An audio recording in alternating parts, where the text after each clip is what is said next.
আসসালামু আলাইকুম। ওয়ালাইকুম আসসালাম। কেমন আছো আবিরের আম্মু? টাকা তুলতে ব্যাংকে গেছো নাকি? হ্যাঁ, ব্যাংক থেকে টাকা তুলে বাজার করে বাড়িতে চলে এসেছি।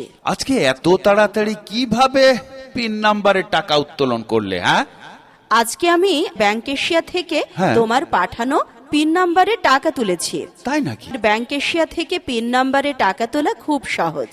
আচ্ছা, এখান থেকে টাকা তুলতে লাইন বা সিরিয়াল ধরতে হয় না, অপেক্ষাও করতে হয় না। আচ্ছা, খুব তাড়াতাড়ি পিন নাম্বারের টাকা তোলা সহ সকল ব্যাংকিং লেনদেন করা যায়। তোমার পাঠানো 20,000 টাকার সাথে আরো বোনাস 500 টাকাও পেয়েছি। তাই নাকি? তাহলে তো দ্রুত ভালো সার্ভিস পেতে সবাইকে ব্যাংক এশিয়াতে লেনদেন করা প্রয়োজন। আমি আমার কোম্পানিতে কাজ করা আজাদ ভাই, সেলিম ভাই সহ সবাইকে বলবো এই ব্যাংকে টাকা পাঠানোর জন্য। আমি শুনেছি বাংলাদেশ সরকার প্রতিটি ইউনিয়ন পরিষদে একটি করে ব্যাংক এশিয়া এজেন্ট ব্যাংকিং স্থাপন করেছেন। আর সে ব্যাংক এশিয়ার মাধ্যমে সরকারি বিভিন্ন ভাতা, যেমন বয়স্ক ভাতা, প্রতিবন্ধী ভাতা, বিধবা ভাতা সহ সকল প্রকার ভাতা প্রদান করছে।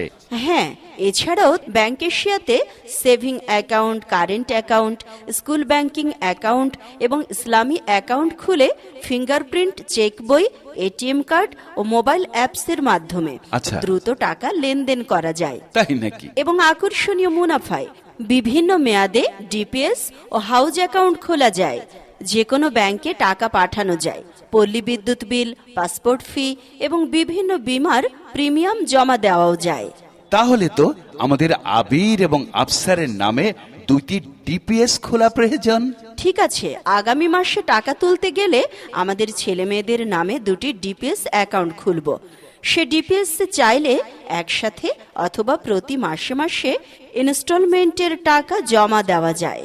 এই 2টি নাম্বারে হোয়াটসঅ্যাপ, ইমো এবং ফোনের মাধ্যমে অ্যাকাউন্টের তথ্য এবং ব্যাংকিং সকল তথ্য জানা যায় এবং বোঝা যায়। আমি তো শুনেছি ব্যাংক এশিয়া থেকে কৃষকদেরকে কৃষিকাজের জন্য ছোট ছোট কৃষি ঋণ, ব্যবসায়ী ভাইদের জন্য এসএমই ঋণ এবং ভোক্তার ঋণ প্রদান করা হয়। ঠিক আছে আবিরের আম্মু, আমার ডিউটির সময় হয়ে গেছে। আমি এখন ফোন রাখছি, আগামীকাল আবার ফোন দিব। আবির ও আফসারের লেখাপড়ার দিকে খেয়াল রেখো। সবাই ভালো থেকো।